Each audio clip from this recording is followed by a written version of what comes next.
The best stories.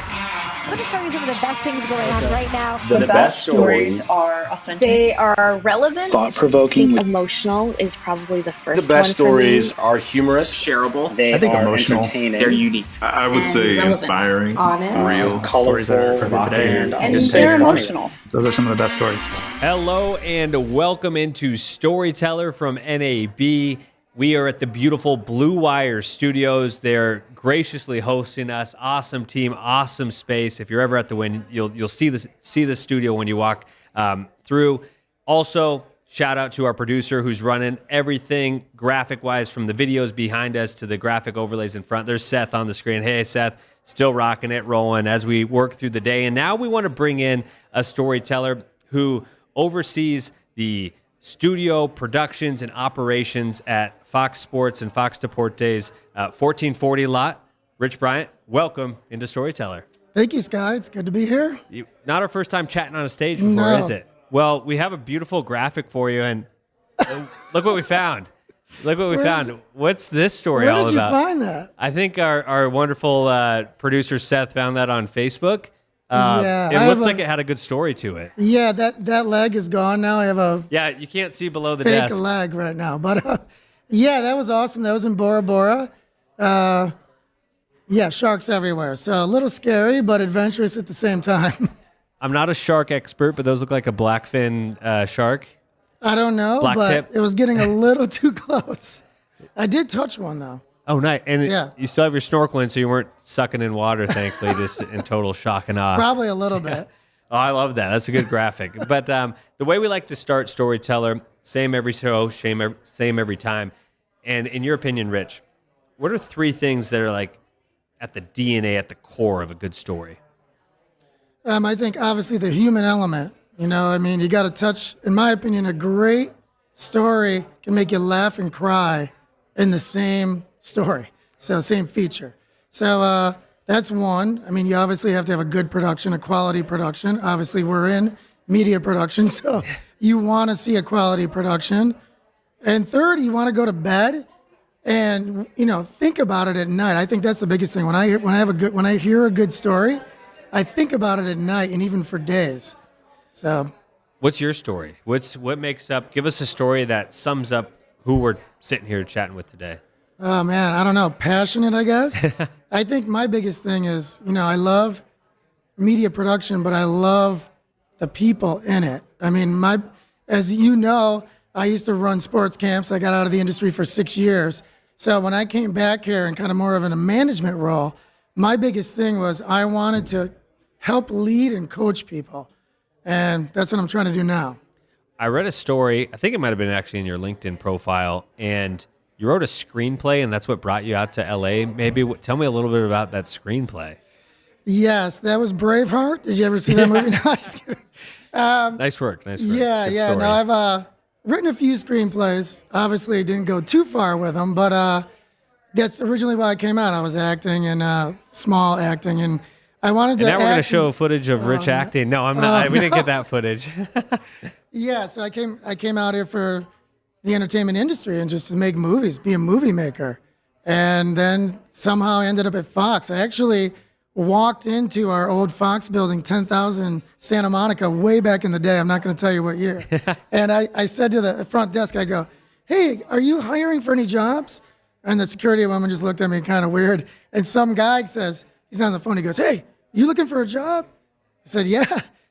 You know, "Do you have any jobs?" He goes, "Call this number when you get home." And he gave me a weird name. I'm not going to mention the name. So I'm thinking, I'm from New York. I'm going, this guy's playing a trick on me. I end up calling the number, and she answered. It was like the head of, it's kind of like my job now. So it was weird. So I ended up, sending my resume a few times, and finally they said, "Hey, do you do audio?" I said, "Yeah, I do audio," which I had very limited, maybe just in college. And I ended up winging it. He said, "If you can do audio and the guy you're training with says you're good, then we'll hire you." Well, I'm still friends with that guy today. He didn't teach me anything, but I winged it for a few years. Is that the story of production? If someone asks if you can do something, you just say yeah, and then you figure it out? Fake it till you make it, right? You brought up your resume, and that brings us nicely into a segment we call Resume Roulette. And instead of going stop by stop along your resume, I've got a little sheet here, and I've separated things out based on number, and we're going to spin a roulette wheel. Okay. It's going to be a number that's going to coincide with something on your LinkedIn profile of a stop you've had in your career. So we're going to spin this wheel. Do you have any, what's your favorite number? What would you? 24. 24. Let's see where we end up here. I'm nervous. Wait, is that actually 24? Holy shnikes. I promise you nothing was pre-produced here. We've been running this thing all day, and everyone's been like one or two off their favorite number. Okay. And wow, that was a moment. So that's good luck then, right? That was a good moment. Yes. And so let me look at the list. This question is, can you give us a good story when you were production ops for TVG? Now FanDuel. Now FanDuel TV, yes. Man, I don't know about that. That's a tough one. Wow. I think it was another one of those things where you fake it till you make it. I kind of just went in. I think the manager at the time had faith in me, and I told him I was coming from, just getting back into the industry, and he gave me a shot as a freelance production op, and yeah, I guess that kind of led me to this job now. So that job really. It was only for a short time, probably, 6 months to 9 months. I was already there doing audio.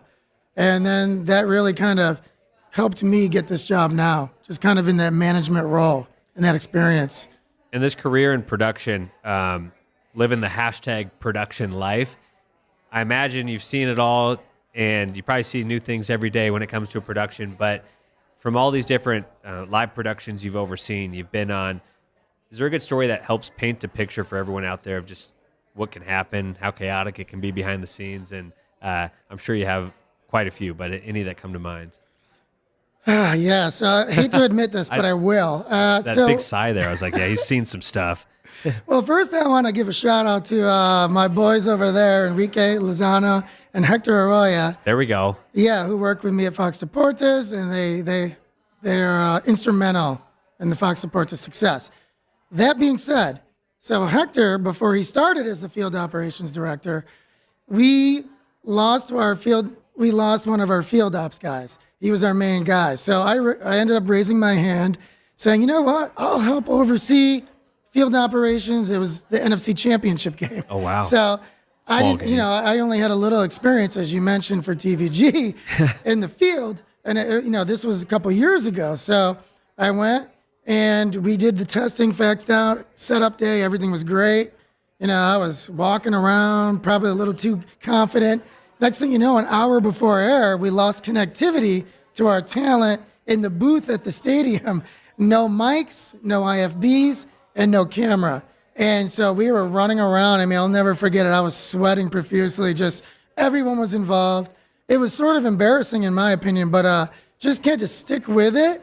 And I remember we were 5 minutes before air, and we still didn't have connectivity. And I remember my career was flashing into my eyes. I'm like, okay, I'm going to have to go work at McDonald's or something. You know what I mean? My career is over. Miraculously, 2 minutes to air, we ended up getting connectivity, and we were fine. We had a good show. But, man, that was a scary moment. And that's what happens in live TV. You just never know. How scared were you for the entire show as when's it gonna cut out again? Oh my God. I think I was more relieved. I remember finally sitting down and just kind of, letting that whole, how you get that, it's an outer body experience, not in a good way. But I think those challenges help make you stronger. And, as long as you're trying your best and you're being proactive and you're trying to lead, I think hopefully, everyone respected me for raising my hand. Sometimes I don't know if that's a good idea or not, but looking back on it, I guess I don't regret it. That's good. That's good. No regrets. You spent so much time in production that I think it's fair to open up the production playbook and ask you some just general questions about production. You oversee budgets on various shows. What's your response or reaction, or what's your playbook when someone comes to you and they say, hey, budgets are tight, show's not making money, we got to cut show X, Y, or Z? What's your reaction to that, and then how do you respond to it, I guess? Yeah, well, good question, because that happens a lot, So I think the biggest thing is, we've had to cut productions at times, And there's always the argument that us three have, and to the point where we don't want to cut productions. Let us scale down existing productions before we cut productions, because if you cut productions, it's hard to make money in the live sports industry. So I think that's one thing where our GM kind of allows us to come up with strategies, but it's very challenging. I mean, we constantly have to streamline. And if you're not constantly coming up with cost efficiencies, you're going to be a dinosaur in this industry. And so we understand it. It's not great. I wish we could just get the biggest budget for everything like we did for the Super Bowl, but it's just not realistic. And I think if you're going to make it in the future in this industry as a so-called leader, then you have to stay ahead of the curve with new technology like Tagboard. What has Tagboard helped you do in streamlining those workflows? Like, break it down for me. Where is Tagboard what comes in and then saves you in that situation? It's like, hey, we can streamline with this. Yeah, I'll give you a specific example for Tagboard. So I'll break our productions down to 3 tiers. We have tier 1, which is Super Bowl, World Series, high budget productions. So, we do a lot of high budget productions, which is great. We still use VizRT for those. Maybe not going away anytime soon. And then we have the tier 3 productions, which is the low budget productions that we have to scale down. And we had to scale down over the last 3 years with the pandemic and everything. That's where Tagboard comes into play. Obviously, we use Tagboard for social media, but now we're using Tagboard for graphics. And, in the beginning, we were using it for some glorified podcasts, but now we're actually taking Tagboard graphics to those tier 2 productions. And the tier 2 productions are obviously kind of like the middle ground. So Tagboard has been great for cost efficiencies. I mean, with a VizRT, you have hardware, you have to, you have pre-builds, you have to pay a Viz operator.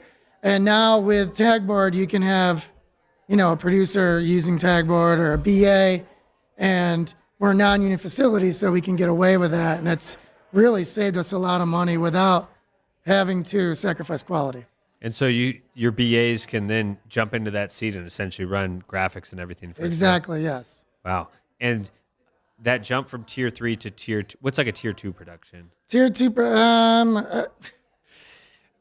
I guess like MLB, a regular season game, okay. MLB. Yeah, so tier 1's tentpole event, basically, yes. Yeah. So, I mean, we have a lot of obviously playoffs, NFL playoffs, we just went through it, World Cup content, things like that. How do you think cloud production can be used more and more often in your different shows? Like what's maybe the way you can help implement it? Well, I think one big thing, and we used this during the pandemic, we started producing out of a garage for a while. So I think the biggest thing is now we can produce from anywhere in the world. And when you're using cloud-based production platforms, that means we don't all have to be in the studio. So I think that's one huge benefit. I think there are still, honestly, a lot of uncertainty, but it's getting way better, and we're getting more confident every day in the cloud-based. I mean, obviously, with fibers and things like that, it's safer right now, or maybe it's safer. So, but yeah, we've come a long way. When you think of your production workflow, from graphic build to put it on the broadcast, what are the areas of that workflow that are maybe the most time consuming, or areas you see that maybe cloud production can help cut down? I think the biggest thing is you don't have to be in the office to do a lot of this cloud-based production. These platforms are allowing, for instance, we could hire someone from anywhere in the world to help us with Tagboard on our social media, and we do. So that's huge. You don't have to be in the office to do everything. I mean, we've come up with strategies now to where our producer can be at home or somewhere else in the country or in the world. So I guess, does that answer your question? Yeah, absolutely. Yeah, no, definitely does. And recently Tagboard rolled out the ability to take an Adobe file, import it directly into Tagboard as well, for eliminating a lot of that graphic build process. Is that something that, do you guys use layered files to get graphics into your systems and everything like that? Huge benefit. This is a feature that we asked for, actually, probably still when you were kind of the rep there. Well, this is something to where we have our graphics artist build something in Photoshop, and obviously there was a lot of work to get it on tagboard. Now, I mean, we're saving what, 80% of the work or more with this feature, with this new feature. So definitely excited to use this because it's going to help us a lot. Right on. Well, another new feature we recently dropped is actually our data-driven graphics, and we have a segment called DDG at NAB, and obviously a sports broadcast, a lot of stats, there's a lot of info that goes into those. You can't see it because we got a clean feed in here. We're actually going to roll up a data-driven graphic, and it's going to just cycle through the USA roster for the Women's World Cup, as Fox Sports is the home of the World Cup coming up in Australia and New Zealand. But data into graphics, that's got to be another huge factor for you guys, right? Being able to automate a lot of that? Huge, yeah. I mean, obviously, you're talking the data-driven graphics. I mean, this is going to allow us to come up with alternative programming. I think, obviously we have our games that were produced, but now we can actually put stuff on our digital that gives the viewers a little bit more, a different option, so to speak. So, and I think we're definitely exploring that. We've been exploring it, and we're excited for this feature because we're going to utilize it for sure. What's next up on the docket for you and your team? What's the next big tentpole event? Oh man, so we've had so many. Let's back up for a second if you don't mind. No, not at all. So we went from the World Series to the NFL playoffs to the Super Bowl to the World Cup to the Daytona 500. We've been going and going. Now we just started MLS season. I think next, we have the Liga MX playoffs. We're big into Liga MX. We have 4 teams right now currently, and we produce all their home games. So Monterrey, who's in first place, we're hoping they go very far. I think that's going to be the one big production that we're really looking forward to. How do you pull it all off? This has been a crazy 12 months. It is, yeah. And we're a small team. I mean, Fox Sports, obviously, it's huge, but we are at the 1440 studio, which is not the main lot. It's another studio.